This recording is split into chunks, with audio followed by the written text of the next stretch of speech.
तो जिस विद्यार्थी का कविता का हिस्सा भी दिगंत भाग 2 में छूट गया है, उसमें पहली जो कविता है वह है करवक, मलिक मोहम्मद जायसी का।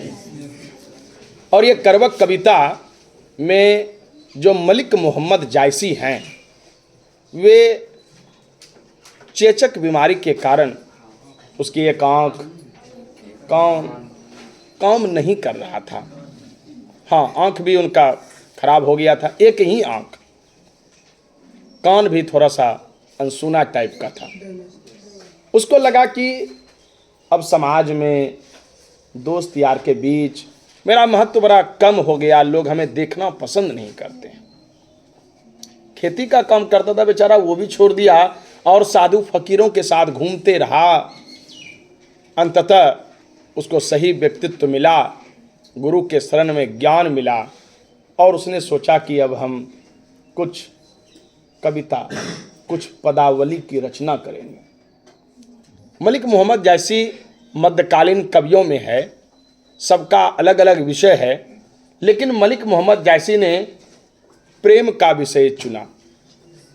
हर चीज़ में प्रेम, जैसे सूरदास है तो कृष्ण और उनके भक्ति के बारे में चर्चा करते हैं, लेकिन वहाँ भी मलिक मोहम्मद जायसी को बैठा दिया जाए तो वह कृष्ण और राधा के प्रेम की चर्चा करेंगे।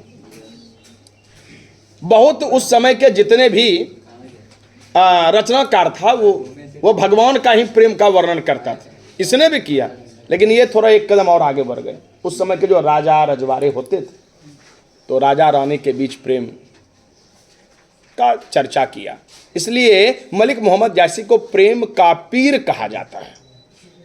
पीर पूजनीय होता है, पैगंबर के दूत को पीर कहा जाता है। और इसको प्रेम मार्गी कवि के नाम से जानते हैं।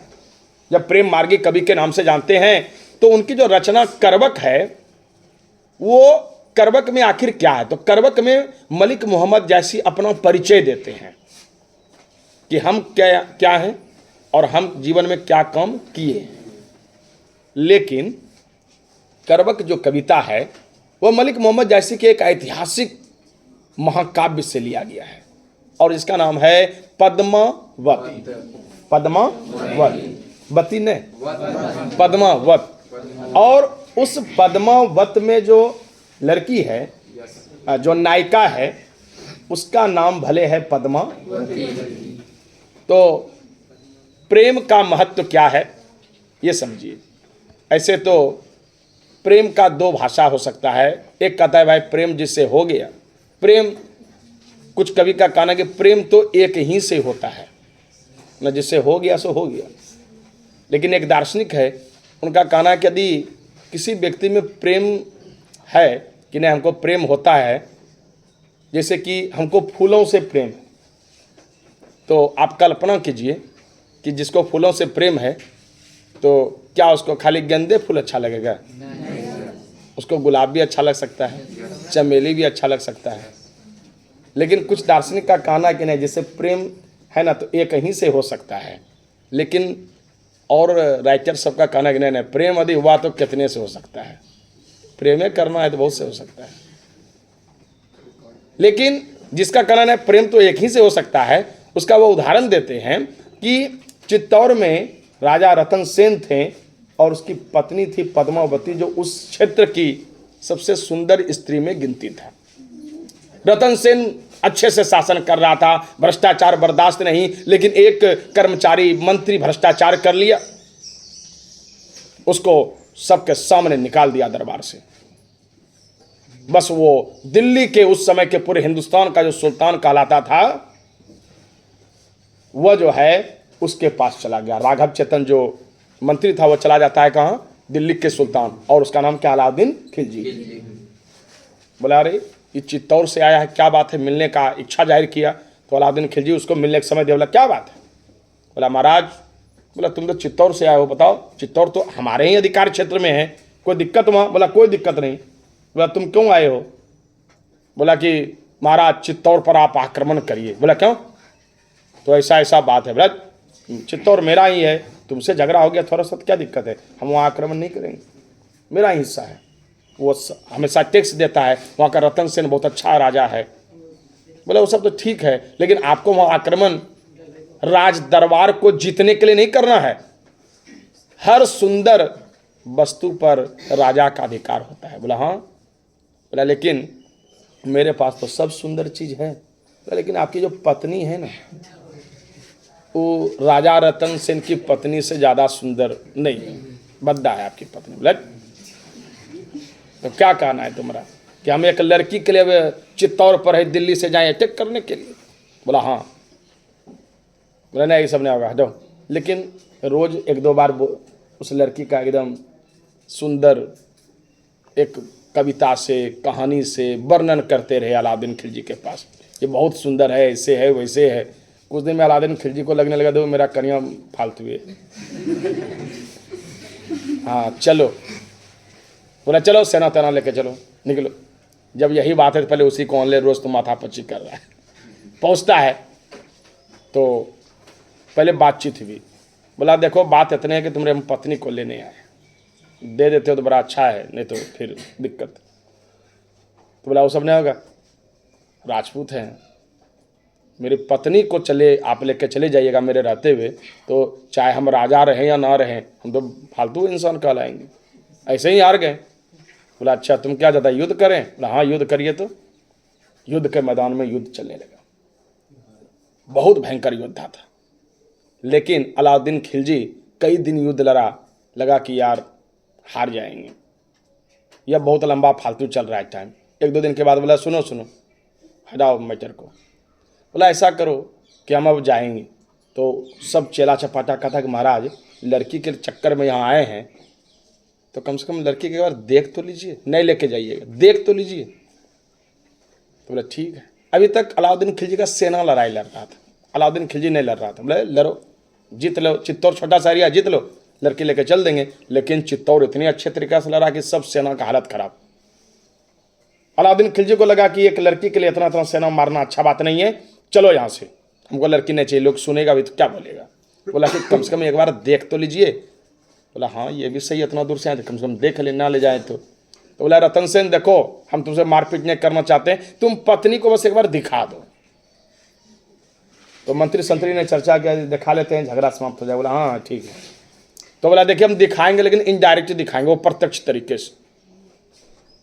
तो लड़की कहीं पर है रानी, और उसका छाया बन रहा है पानी में, तेल में, उधर ही देखना है। आईना तो पहले था नहीं, तो या मतलब उधर ही देखना, छाया देखना है। तो अलाउद्दीन खिलजी को छाया प्रतिबिंब दिखाया गया।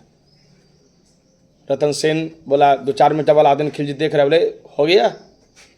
बोला देखो रतन सेन अभी तक हमारी सेना लड़ाई लड़ रहा था तुमसे, बहुत गलती हो गया, 2-3 दिन बेस्ट चला गया। अब इस लड़की तो हम ही लेके जाएंगे और अब तो हम ही लड़ेंगे तुमसे। कोहराम मच गया दरबार में और भयंकर युद्ध होता है धोखे से। ऐसे आमने सामने से तो युद्ध में नहीं जीत पाया अलाउद्दीन खिलजी, लेकिन धोखे से रतन सेन को मारा और दरबार की तरफ रवाना होता है कि हम अब उस लड़की को लेंगे और दिल्ली चलेंगे। जब रानी पद्मावती जान ली कि हमारा पति युद्ध हार गया, धोखे से उनकी हत्या हो गई और अब हमको लेने आ रहे हैं, तो वहाँ जो तेल बहुत सारा जमा रखता था राज दरबार में रोशनी के लिए, उसमें आग लगा करके केवल रानी पद्मावती ही नहीं बल्कि उसके साथ सैकड़ों रानियां भी जिंदा जल करके भस्म हो गई।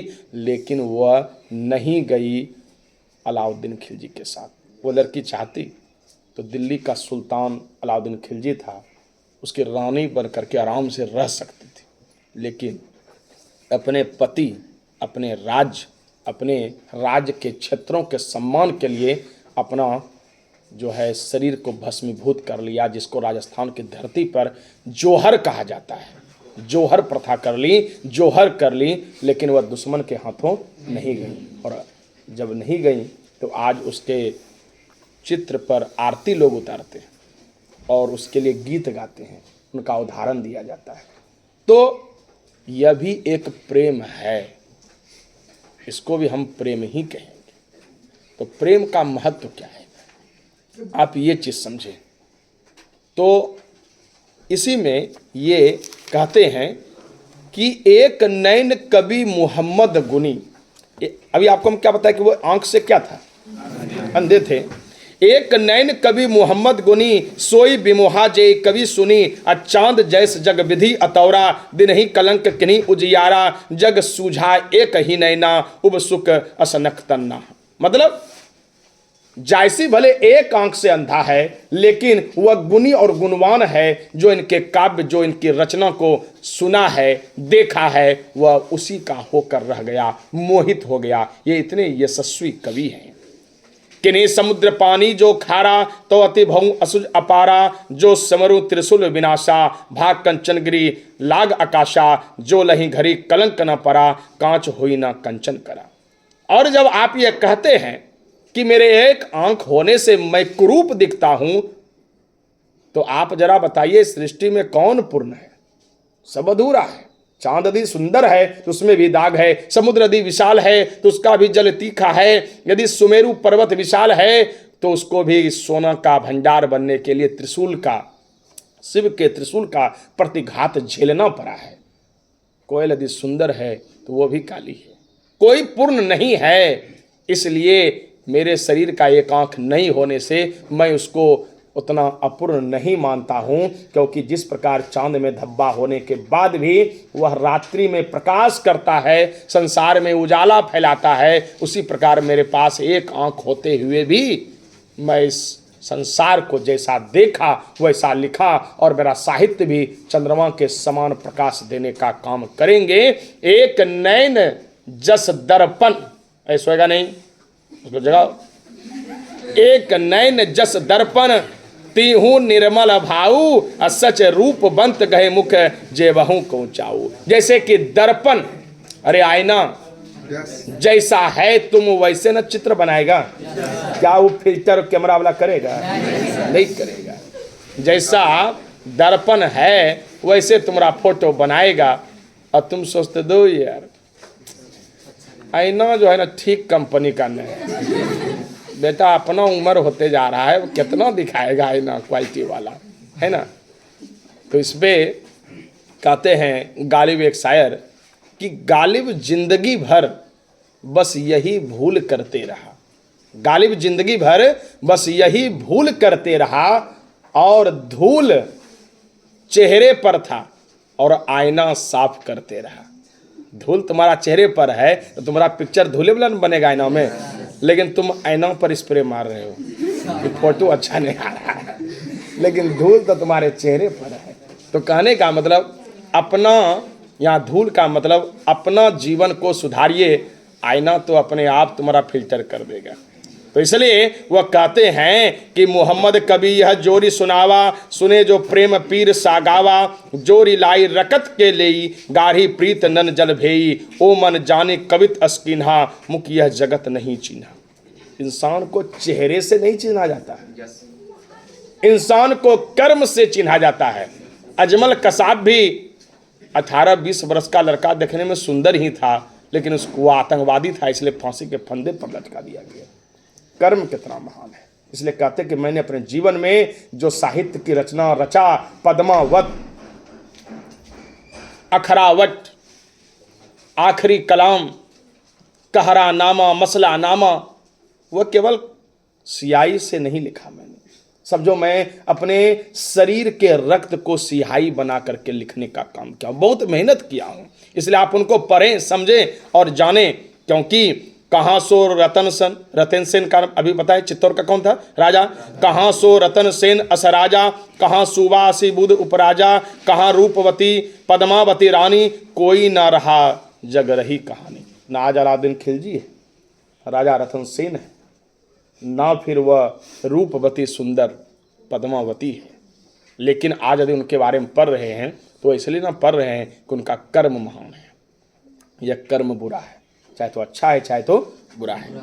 इसलिए लास्ट लाइन समझिएगा कि इसमें लास्ट लाइन कहा जा रहा है कि धनी सो पुरुष जस कीरति जासु, धनी सो पुरुष जस कीरति जासु, और फूल मरे पर मरे न बासु। जिस प्रकार की फूल के मर जाने के बाद भी आप उसको कॉपी में रखिएगा और 10 दिन 20 दिन 1 साल बादो सूंघिएगा तो वह फूल जैसा ही सुगंध देगा। उसी तरह मनुष्य इस सृष्टि से मर के तो चला जाएगा, लेकिन उसका कर्म ही हर मानव, हर परिवार को सब दिन याद आएगा। इसलिए यहाँ जीवन में जो है आपको क्या करना है, कर्म करना है। यह अध्याय बताने का काम करता है। कवि ने अपने एक आंख की तुलना दर्पण से क्यों किया है?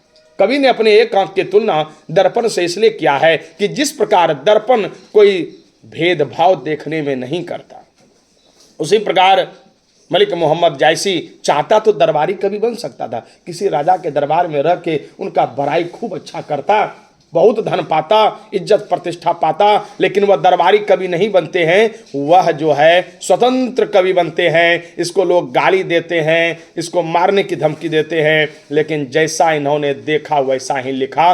धन पद प्रतिष्ठा के लिए वह किसी दूसरे की बड़ाई, झूठी प्रशंसा नहीं किया। इसलिए जैसे दर्पण कोई भेदभाव नहीं किया, उसी प्रकार उनके साहित्य में कोई भेदभाव नहीं है ना। कलंक, कांच और कंचन से क्या तात्पर्य है? कलंक का अर्थ जायसी एक आंख नहीं होने को कलंक मानता है। कांच का मतलब कच्ची धातु और कंचन का अर्थ सोना। कंचन का अर्थ सोना। जिस प्रकार की कच्ची धातु को आग में तपाया जाता है, जोरी उसको पीटते हैं, तब जाकर के वह श्रृंगार नाक का बन पाता है, गले का बन पाता है, तब उसको सब लोग धारण करता है। उसी प्रकार आपको भी लोग धारण करेगा। आप गए और आपको कुर्सी दे दिया तो आपका सम्मान है, तब जाके वो कुर्सी मिला है, और वह तब मिलेगा जब आप अच्छा कर्म करेगा। और जिस प्रकार की सोना को भी गले तक पहुंचने के लिए आग में तपना पड़ा, उसी तरह आपको भी कुछ बनने के लिए तुरंत बनने का बहुत कुछ मत करिए। बहुत पैसा कमाएंगे ऐसा भी अभी मत सोचिए। कोई भी क्रिकेटर आप देखते हैं कितना छोटा से मैच से रणजी ट्रॉफी टेस्ट फाइनल होते होते तब जाके टीम इंडिया में वह पहुंचता है, और जब पहुंचता है तो एक दिन ही काफ़ी है उसको चमकने के लिए। अभी कोई नहीं पहचान रहा है, रणजी तंजी खेल रहा है, कोई नहीं पहचानता उतना, लेकिन एक दिन 11 गो के टीम में जिस दिन शामिल हो गया, दुनिया बदल गया उसका। वो चाहे हारे मैच या जीते मैच, लेकिन वो खेल लिया तो अब आएगा कोको कोला वाला, सर मेरा प्रचार कर दीजिए ना, 2 करोड़ रुपया, तो जिंदगी बदल गया। तो आपको उस समय तक जो है धैर्य का पालन करना होगा। बहुत बच्चा सबको देखते हैं कि सर दो हम जो है ना कमाते हैं, तो हम ट्यूशन 4 बच्चा पढ़ाते हैं, तो ये करते हैं, इससे तुम्हारा ज़िंदगी नहीं कटेगा। इतना सा कमा के तुम क्या कर लोगे? कोई तुम अभी इंटर पास कर लेना, कुछ बच्चा तुरंत कम होने दिल्ली चला जाएगा, हो सकता है तुरंत एक मोटरसाइकिल खरीद ले, 4 गो अच्छा ड्रेस खरीद ले, एगो बड़ा मोबाइल खरीद ले, तुम्हारा मन विचलित हो जाएगा। अरे यार हम पार्ट 2 पार्ट 3 बिहार पुलिस भर रहे हैं, सीआरपीएफ भर रहे हैं, जीडी भर रहे हैं, टीचर का फॉर्म भर रहे हैं, और देखो फलना कमा के घर में पलस्तर कर रहा है। करने दो यार, कितना कमा लेगा? जिस दिन तुम्हारा रिजल्ट केवल कॉलम में दिख गया, यदि लड़की है तो जो 10 लाख रुपया 5 लाख रुपया दहेज लगता, जीरो, तुम वो 10 लाख 5 लाख तुरंत कमा लिए। कोई लड़का है जिसको 10 लाख 5 लाख दहेज अपने औकात से 4 ही लाख मिलता, कोई नौकरी ना लगता, तो जिसको 4 लाख का औकात था उसको 14 लाख मिलेगा, 15 लाख मिलेगा, कमा लिया 10 लाख, उतना दहेजे मिल जाएगा। या वो तो छोड़ो, तुम्हारी नौकरी से जितना तनख्वाह आएगा, अब ऐसा कितने गाड़ी बंगला और पेंट प्लस्तर होगा। और तुम्हारा दोस्त जो नया नया दिल्ली से चमका दिया है, पता चलेगा एक के गरिया पर ज़िंदगी बाजार देगा। हम गांव में जब देखते थे तो एक प्रकाश शर्मा था, उसके तो वो जो है ना मोटरसाइकिल लाया, और उसके पिताजी बोलते थे हट दूर हटो, 1.5 लाख का मोटरसाइकिल है। उस समय 50,000 में मोटरसाइकिल आ जाता था। हम सब जब देखने के लिए जाते थे, मैट्रिक इंटर में थे, अरे दूर हटो, बगल कहीं पड़ोसी लाए थे, दूर हटो, छूने यदि कोई मिस्टेक से छू लेते 100 गाली दे। कहीं आए तो पहले मोटर चला चला के धोए, फिर पोछे, लगता था फेयर एंड लवली लगा रहा है बैठ। हाँ, तब निकले। और उसके बाद हम सब 2-4 साल के मेहनत के बाद रेलवे में जॉब लगा, फिर नॉर्मल मोटरसाइकिल। हम जब हमारा घर था एकदम मट्टी का, जब पिताजी मौजूद कोई नहीं था तो हमको लोगों ने बताया यही तुम्हारा ना घर है, दादी पाली थी। तो हम रहते थे अंतिचक में। बोला यही तुम्हारा माँ बाप का घर है, कितना पोसेंगे, 8वें 9वें में बोल दिया, कितना पोसेंगे, यही तुम्हारा घर है, अब कमाओ और खाओ। तो कमाना खाना वगैरह चालू किए, मजदूरी वगैरह दुनिया जान बहुत सब काम किए, हर काम किए। उन्हें चट्टी बिछा के बेचना है, सब्जी वो भी बेच रहे हैं, माथा पर के लेकर के साग कद्दू बैगन बेचना है वो भी किए, सब काम हम सब किए। उस समय बहुत गरीबी भी था, लेकिन करने वाले जब हम घर बनाए तो हम जो है ना थोड़ा सा दे देते, जैसे मोटरसाइकिल चढ़ने वाला नहीं होता है, पैसा कमा करके हम जब घर बनाए, 1 के 2 रूम बनाए, 1 बरंजा, बस इतने सा। तो हम थोड़ा सा बना दिए किधर से मोटरसाइकिल चलेगा। तो हमारा फैमिली सब जो गोतिया नहीं आता है, ये क्या बना रहा है रे, तो बोले नहीं ऐसे, तो क्या लगता है तुम मोटरसाइकिल को खरीद लेगा। मतलब आश्चर्य का मैटर था, आश्चर्य का मैटर था। और कहने का मतलब है कि इस तरह का जो है लोग करता था। अब वही प्रकाश शर्मा 2-4-10 दिन पहले ही बोला कि रवि से मोटरसाइकिल रख देंगे, से जाते हैं, बेटी का कहीं जा रहा था घर, रख दीजिए। बोला कि जो है ना ये हम बंद कर दिए हैं तेल, ऐसे तेल चू जाता है, वही आधा लाख वाला गाड़ी है, ध्यान रखना, जो 20 साल पहले है। तो ये सब लड़का मेरा ये रुपये सब क्या, हम बोले थे डबल स्टैंड में लगा देना है, तो ये सब क्या किया, अंदर जब किया तो सिंगल स्टैंड में लगा दिया।